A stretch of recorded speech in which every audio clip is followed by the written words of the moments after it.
Impossible n'est pas français. C'est la devise de David Lambert. Depuis 3 mois, c'est le nom de sa micro-entreprise.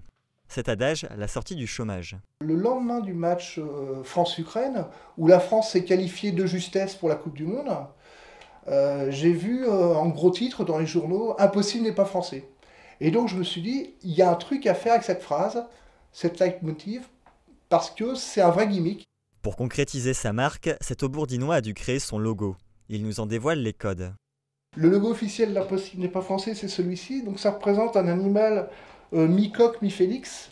Donc c'est un coq qui se retourne un petit peu, donc, qui est un peu rétif, donc il ne veut pas se laisser faire. Et le bas du corps, c'est un peu le corps d'un phénix qui renaît de ses flammes. T-shirt, montres, mugs, mais aussi casquettes, tous ces produits dérivés sont destinés aux supporters de l'équipe de France, mais pas que. Tous les gens qui sont fiers soit d'être français, soit qui sont fiers de leur équipe, soit les sportifs. Une entreprise qui veut justement véhiculer cette image d'entreprise combative peut avoir des t-shirts avec Impossible n'est pas français, son logo derrière, ou le contraire. Voilà, pour justement véhiculer une image d'une entreprise qui se bat. Une entreprise qui se bat, c'est sûrement la sienne.